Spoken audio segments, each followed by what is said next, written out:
അപ്പോൾ ഇന്നത്തെ ക്ലാസ്സിൽ നമുക്ക് പഠിക്കാനുള്ളത് ഹൈസൻബർഗ് അൺസർട്ടനിറ്റി പ്രിൻസിപ്പിളാണ്. ഹൈസൻബർഗ് പറഞ്ഞ ഒരു സയന്റിസ്റ്റിന്റെ പേരാണ്. അൺസർട്ടനിറ്റി എന്ന് പറഞ്ഞു കഴിഞ്ഞാൽ സർട്ടനിറ്റി ഇല്ല, അതായത് ഒരു അനിശ്ചിതമായ, ഒരു നിശ്ചിതമല്ലാത്തത്. പ്രിൻസിപ്പിൾ പ്രിൻസിപ്പിൾ എന്ന തത്വം. അപ്പൊ ഹൈസൻബർഗിന്റെ ഒരു നിശ്ചിതമല്ലാത്ത, ഒരു സർട്ടനിറ്റി ഇല്ലാത്ത പ്രിൻസിപ്പിൾ, അതാണ് ഹൈസൻബർഗ് അൺസർട്ടനിറ്റി പ്രിൻസിപ്പിൾ എന്ന് പറയുന്നത് കേട്ടോ.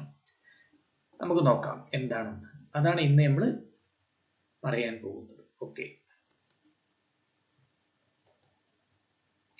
ഹൈസൻബർഗ് ഞാൻ ഇവിടെ സ്ക്രീനിൽ കാണിച്ചിട്ടുണ്ട്. Heisenberg uncertainty principle. അപ്പൊ എന്താണ് പ്രിൻസിപ്പിൾ എന്ന് നോക്കാം. നോക്കിങ്ങള്, it is not possible to measure the exact position and momentum of very small moving particles like electron, proton, atom, etc. at the same time. അപ്പോൾ എന്താണ് ഈ പ്രിൻസിപ്പിൾ പറയുന്നത്? ഇലക്ട്രോണ്, പ്രോട്ടോണ്, ആറ്റങ്ങൾ പോലുള്ള വളരെ ചെറിയ വസ്തുക്കൾ മൂവ് ചെയ്യുമ്പോൾ അതിൻ്റെ പൊസിഷനും മൊമെന്റവും ഒരേ സമയം ഡിറ്റർമിൻ ചെയ്യാൻ പറ്റൂല, അല്ലെങ്കിൽ മെഷർ ചെയ്യാൻ പറ്റൂല എന്നാണ് ആര് പറയുന്നത്? ഹൈസൻബർഗ് പറയുന്നത്.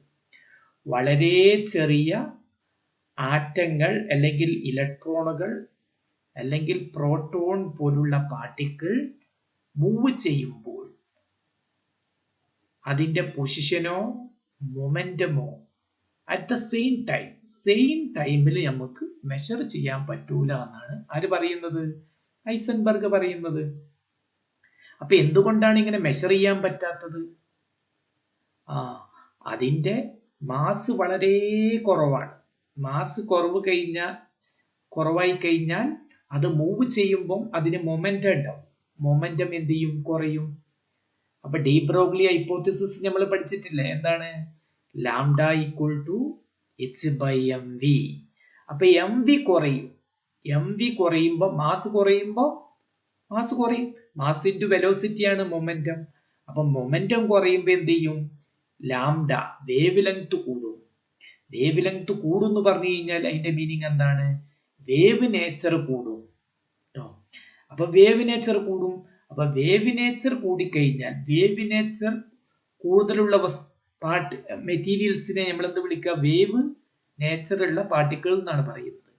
അപ്പൊ വേവ് നേച്ചറുള്ള പാർട്ടിക്കിളിന്റെ പൊസിഷനും മൊമെന്റും നമുക്ക് എന്ത് ചെയ്യാൻ പറ്റൂല? മെഷർ ചെയ്യാൻ പറ്റൂല.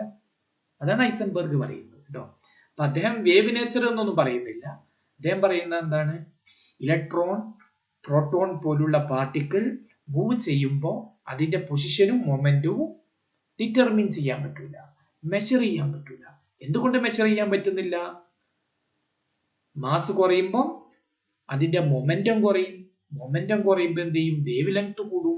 വേവ് ലെങ്ത് കൂടുക എന്ന് പറഞ്ഞു കഴിഞ്ഞാൽ അതിന്റെ വേവ് നേച്ചർ, അതായത് അങ്ങനത്തെ പാർട്ടിക്കിളിന് എന്ത് നേച്ചറാണുള്ളത്? വേവ് നേച്ചറാണുള്ളത് അല്ലെ? അപ്പൊ വേവ് നേച്ചറുള്ള ഒരു പാർട്ടിക്കിളിന്റെയും പൊസിഷനും മൊമെന്റും നമുക്ക് ഒരേ സമയം ഡിറ്റർമിൻ ചെയ്യാൻ പറ്റൂല. ഒരു ക്രിക്കറ്റ് ബോൾ അല്ലെങ്കിൽ ഒരു കാർ മൂവ് ചെയ്യുമ്പോൾ ഏത് ഇൻസ്റ്റന്റിലും അതിന്റെ പൊസിഷനും മൊമെന്റും നമുക്ക് ഡിറ്റർമിൻ ചെയ്യാൻ പറ്റും. കാരണം എന്താണ്?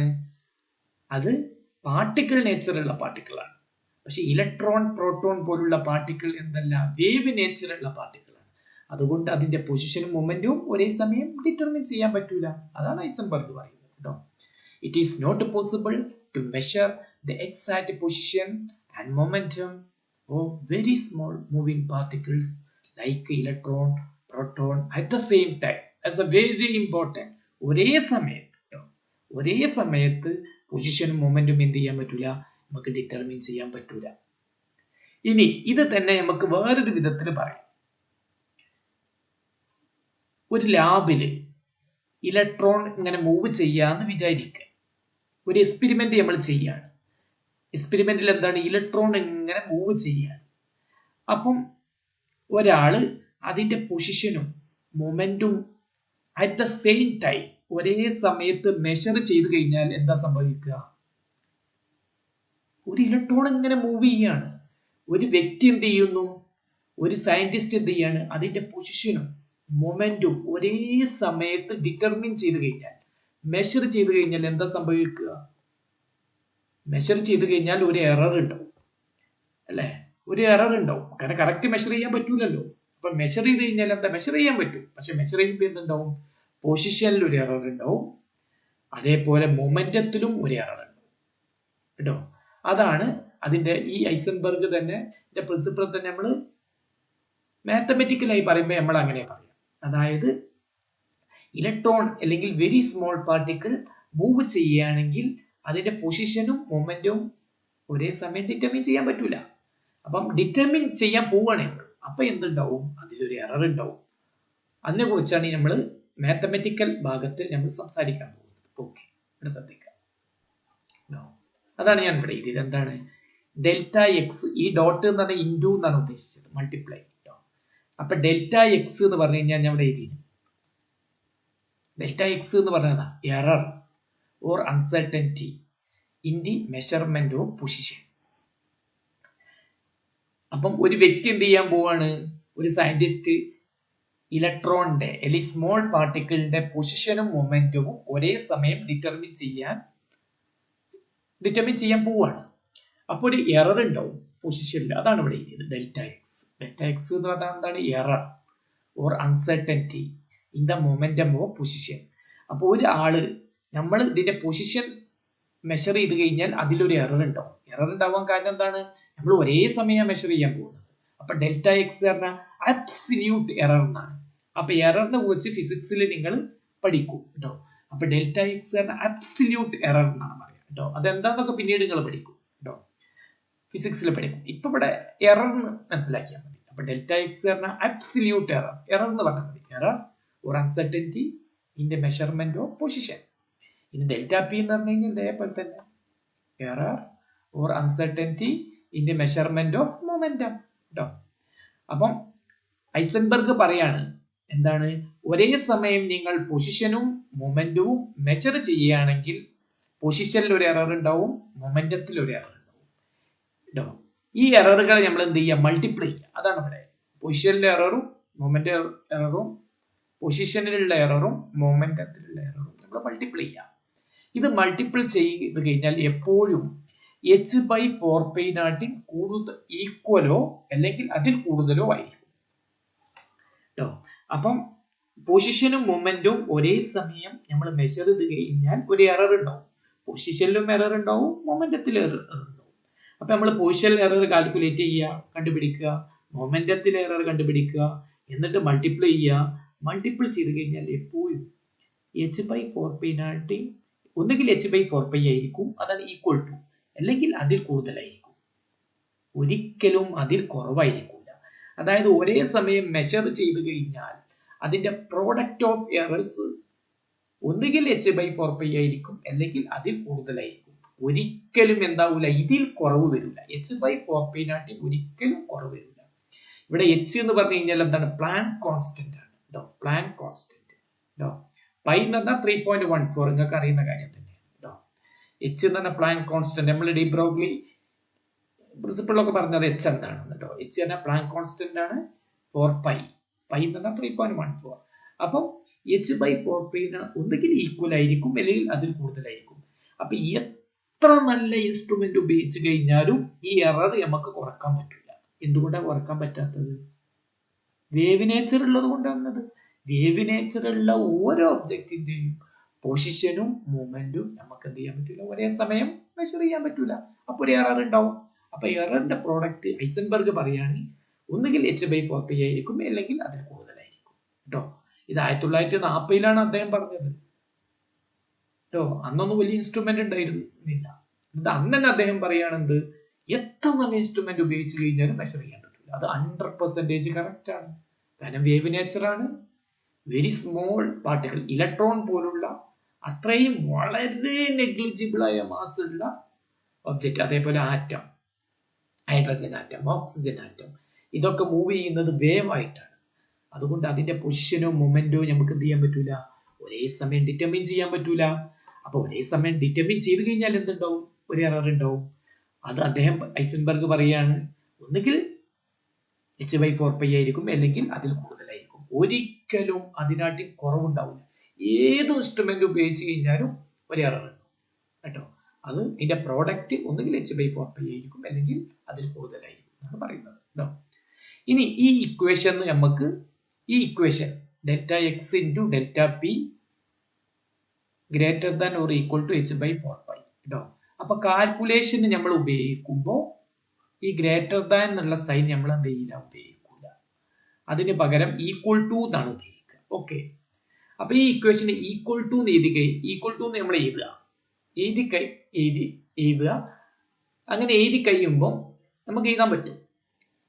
അങ്ങനെ എഴുതിയിട്ട് ഇതിൽ നമുക്ക് പല റിലേഷൻസ് ഉണ്ടാക്കാം. ഓക്കെ. അപ്പൊ ഞാൻ താഴെ പറയുന്നതാണ് റിലേഷൻ. നമുക്ക് നോക്കാം. അതാണ് from the above equation we will get the following relations. അപ്പൊ ഒന്ന് നമുക്ക് എന്താണ് Δx കാൽക്കുലേറ്റ് ചെയ്യാം അല്ലെ.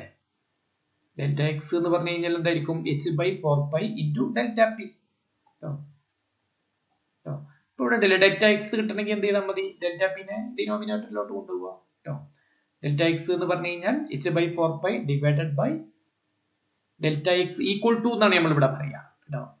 അപ്പൊ ഗ്രേറ്റർ ദാൻ മാത്തമെറ്റിക്കലായി പറയുമ്പോൾ ഇങ്ങനെ പറയും, പക്ഷെ സാധാരണ കാൽക്കുലേഷനിൽ നമ്മൾ ഈക്വൽ ടു എന്നാണ് ഉപയോഗിക്കുക. അതുകൊണ്ട് Δx ഈക്വൽ ടു എന്താണ്, h/4π into Δp എന്ന് വരും. ഇത് ഇക്വേഷൻ ഐസൻബർഗ് ഇക്വേഷൻ തന്നെയാണ്. ഇത് വേറെ വിധത്തിൽ എഴുതുക കേട്ടോ, റീഅറേഞ്ച് ചെയ്യുക കേട്ടോ. ഇത് തന്നെ നമുക്ക് എങ്ങനെ എഴുതാം, Δx equal to h/4π into 4π into m into Δv എന്ന് എഴുതാം. കാരണം എന്താണ്, ഈ Δp എന്ന് പറഞ്ഞു കഴിഞ്ഞാൽ എന്താണ്, m into Δv എന്ന് എഴുതാം അല്ലെ. p എന്ന് പറഞ്ഞു കഴിഞ്ഞാൽ എന്താണ്, മൊമെന്റം, മാസിന്റെ വെലോസിറ്റി ആണ്. മാസിന് എന്തെങ്കിലും ചേഞ്ച് ഉണ്ടാവില്ല, വെലോസിറ്റിക്കാണ് ചേഞ്ച് ഉണ്ടാവുക കേട്ടോ.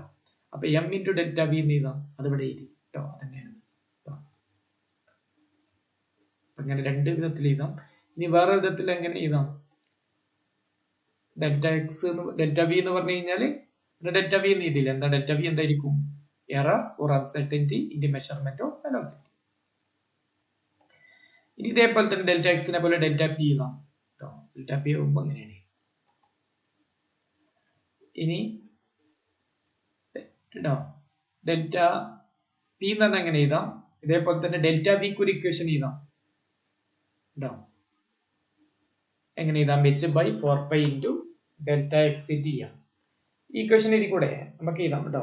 ഈ ഇക്വേഷൻ തന്നെ ഇക്വേഷൻ 2 നോക്കി നിങ്ങൾ, ഇതിൽ നമുക്ക് Δv എടുക്കാം. അപ്പൊ Δx ഇങ്ങോട്ട് പോകും. അതാണ് ഇവിടെ കിട്ടിയത്, ഇക്വേഷൻ നമ്പർ 4 കേട്ടോ.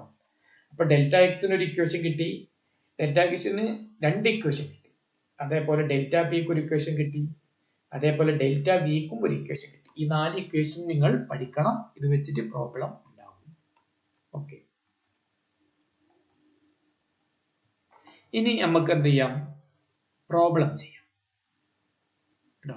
ഒന്നാമത്തെ problem direct problem. The uncertainty in momentum of particle is 3 into 3.